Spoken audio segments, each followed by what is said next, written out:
Olá, programadores de interface profissionais. Nesta aula de CSS, nós vamos estudar sobre as unidades de medidas lineares no CSS. Na aula passada, nós vimos aqui as propriedades que envolvem o nosso Box Model.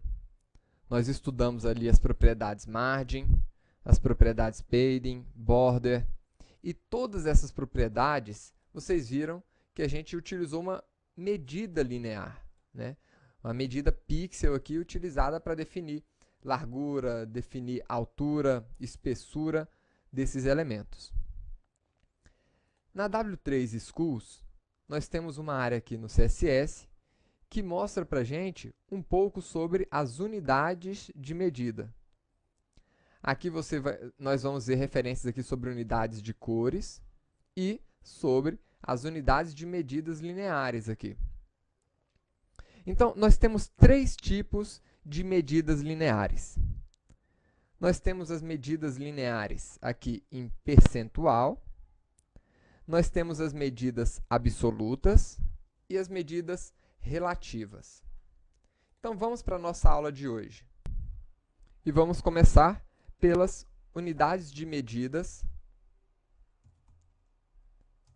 absolutas. O que são as medidas absolutas? Né? Elas são aquelas que não dependem de um valor de referência. Nós temos aqui 5 tipos de unidade de medida absolutas. Por exemplo, nós temos a polegada, que a unidade de medida dela é o in, né? Sempre assim minúsculo. Então, por exemplo, 5 polegadas. Né? Nós temos centímetros, por exemplo, 5 centímetros. Temos o milímetro. Temos a unidade de ponto, que é uma medida tipográfica. Então, por exemplo, 5 pontos, pt. E nós temos o pic, né? Então, 5 pics, que é outra unidade de medida tipográfica. Agora, as unidades, essas unidades de medidas absolutas, elas só devem ser usadas quando a gente conhece com detalhes as características físicas e as configurações de onde a gente vai estar rodando o nosso XHTML. Então, por exemplo, se você conhece especificamente ali as características do navegador e do monitor onde aquele navegador vai estar rodando, perfeito. Né? Mas, se não é o caso, é melhor você utilizar outro tipo de medida. Perfeito? Então, o que acontece? Por conta dessa dificuldade de se definir ali o tamanho, a resolução de um monitor, por exemplo, essas unidades de medidas absolutas, elas são pouco utilizadas. Né? Dessas unidades que eu mostrei para vocês, a única que acaba sendo utilizada aí é a de pontos. Por quê? Por que ela é empregada com mais frequência? Porque ela é uma unidade aqui para mídia de impressão. Então, acaba que ela é a única que é utilizada. Quais são os outros tipos de medida? Nós acabamos de falar, por exemplo, nós temos as medidas relativas. Quem são essas medidas relativas? Né? As medidas relativas, elas são 3. Então, por exemplo, eu poderia citar aqui a medida em EM, né, que é igual ao tamanho de uma outra fonte definida para o mesmo elemento. Então, por exemplo, eu defini uma fonte com 10 pixels. Aí eu posso adotar aquela fonte de referência, né, e falar, eu quero que a minha letra tenha 2 vezes aquela fonte de referência. Ou 1 vez aquela fonte de referência, ou 5 vezes aquela fonte de referência. Né? Nós temos o EX, né, que é a altura, essa medida é igual à altura da letra X em minúsculo.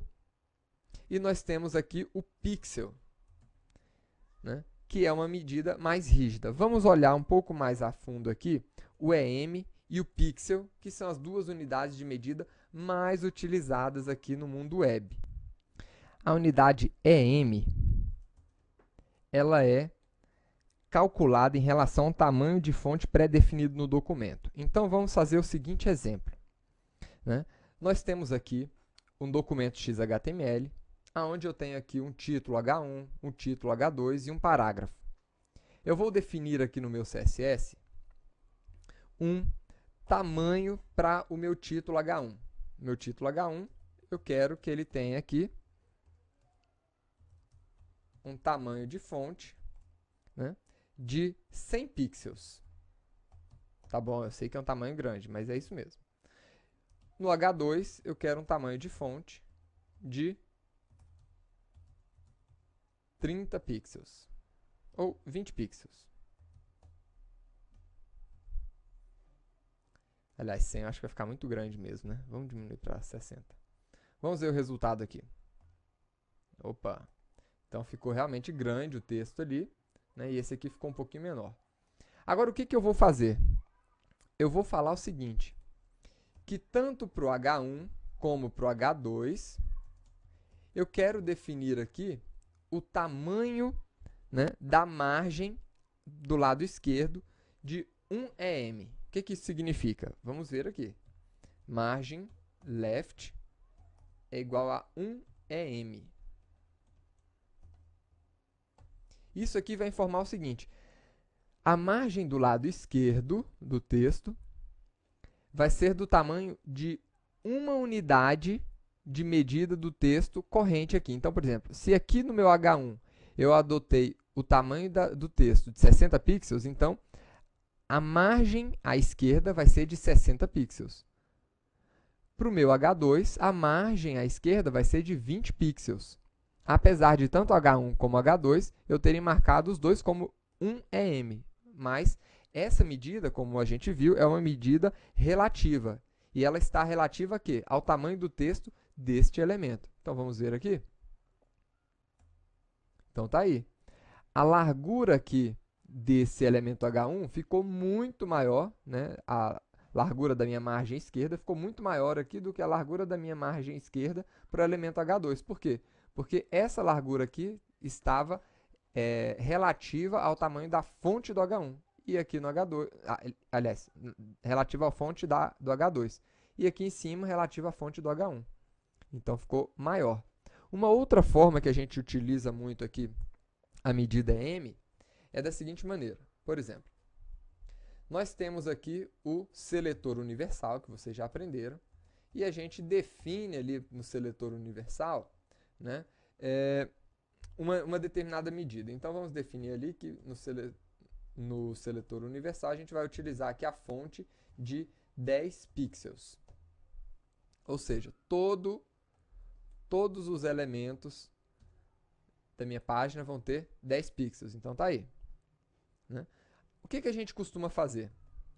Uma vez definido aqui o elemento que foi herdado para a fonte que foi herdada para todos os outros elementos através desse seletor universal, a gente pode vir aqui e falar o seguinte: no meu H1, eu quero que ele seja 3 vezes a fonte padrão, né, do documento. E aqui, no H2, eu quero que seja 2 vezes o EM. Vamos ver aqui o resultado. Então, ficou 3 vezes maior do que a fonte, 10 pixels, ou seja, passou para 30 pixels, o tamanho da minha fonte. E aqui no H2, passou a ser 20 pixels. E o texto que estava lá continua sendo 10 pixels, porque eu não sobrescrevi, eu não utilizei o EM para redefinir ali aquela fonte. Nós podemos, inclusive, utilizar também, né? Vamos fazer o seguinte aqui, eu vou colocar aqui 20 e eu vou colocar aqui agora o meu parágrafo.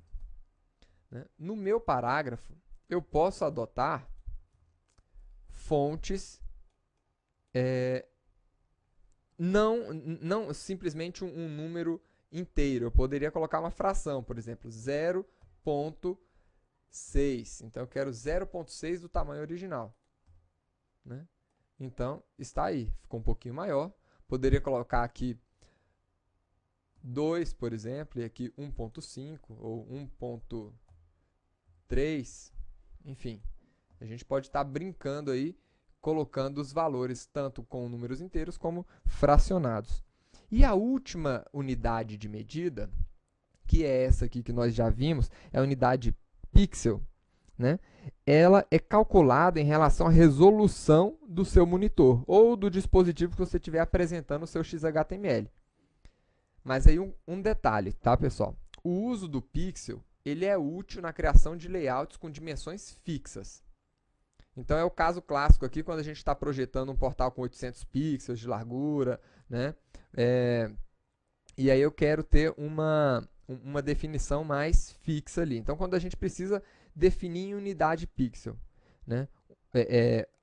A largura e a altura do meu layout significa que eu estou querendo um controle rígido do layout, com precisão absoluta, tá bom? E existe uma outra forma de medida aqui também. Então vamos lá, eu vou remover aqui o meu seletor universal, vamos voltar aqui e eu vou fazer o seguinte agora. Existe uma terceira medida, que é a medida em porcentagem. Então as porcentagens elas são sempre calculadas em relação a um valor pré-existente, tá? Então, por exemplo, se eu tirar aqui, vamos ver o resultado que nós temos, né? Esse que é o padrão do browser. E vamos colocar aqui font size igual a 400% do valor que ele estava estimado ali para ele. E aqui é igual a 300%. Vamos ver aqui qual a diferença agora. Então, ele alterou aqui os meus textos para esse aqui ficar 400% maior, né, do que o valor original dele, e esse segundo aqui 300% maior. Nós poderíamos também, né, colocar aqui 50%, né, 20% para ficar menor também. Então tá aí, ficou ainda menor do que o texto original. Então essas são as 3 medidas que nós temos aqui no nosso CSS. As medidas absolutas, as relativas e as percentuais. Até a próxima aula, pessoal.